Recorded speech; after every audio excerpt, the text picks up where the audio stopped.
5 signes invisibles que tu es un élu de Dieu. Le 5, même vous ne le savez pas. 1. Chusa, tu as traversé beaucoup d'épreuves, mais tu n'as pas été écrasé. Tu as connu les bas, été blessé, mal compris. Si d'autres avaient vécu ce que tu as vécu, ils se seraient peu, être effondrés. Mais toi, tu es toujours debout. Ce n'est pas que tu es plus fort que les autres.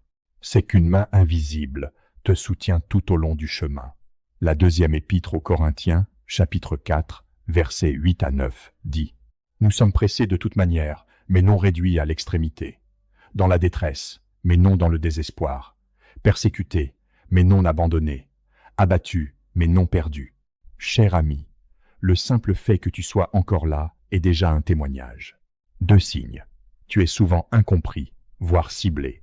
Tu fais bien les choses, et certains parlent derrière ton dos. Tu restes silencieux, et certains te malentendent. Tu n'as rien fait de mal, mais certains cherchent à te créer des problèmes. Tu te sens blessé. Qu'ai-je fait de mal? Cher ami, tu n'as rien fait de mal. C'est parce que ton chemin est différent du leur. L'Évangile selon Jean, chapitre 15, verset 19, dit « Si vous étiez du monde, le monde aimerait ce qui est à lui, mais parce que vous n'êtes pas du monde, et que je vous ai choisi du milieu du monde, à cause de cela le monde vous hait.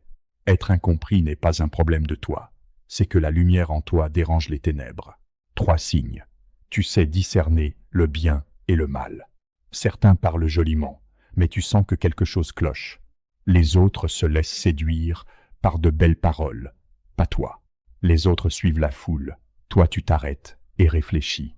Ce n'est pas que tu es plus intelligent, c'est que tu as une ligne de fond qui te fait savoir ce qu'il faut approcher et ce qu'il faut éviter.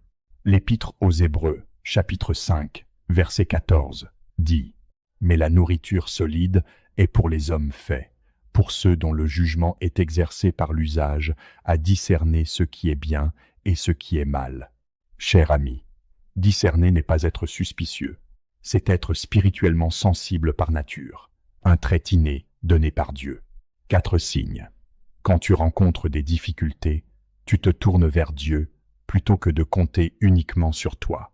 Avant, tu paniquais et voulais tout gérer toi-même. Mais progressivement, tu as appris.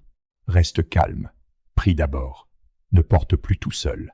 Ce n'est pas que tu ne peux pas, c'est que tu as compris. Confier à Dieu est plus sûr que tout porter soi-même. Le livre des Psaumes, chapitre 46, verset 10, dit « Arrêtez et sachez que je suis Dieu. » Cher ami, celui qui sait s'agenouiller avant de se relever est réellement mature. 5 signes. Tu dégages quelque chose que les autres ne peuvent pas expliquer. Tu ne te montres pas, tu ne te vantes pas, mais les gens se sentent inexplicablement en paix avec toi. Ils ne savent pas pourquoi, mais ils ressentent une différence en toi. Cher ami, ce n'est pas ton charisme, c'est la présence de Dieu. L'Évangile selon Matthieu, chapitre 5, verset 14, dit « Vous êtes la lumière du monde. » Tu n'as pas besoin de briller volontairement. Approche simplement de Dieu, et la lumière jaillira naturellement de toi. Cher ami, être choisi par Dieu ne signifie pas ne jamais avoir de problème.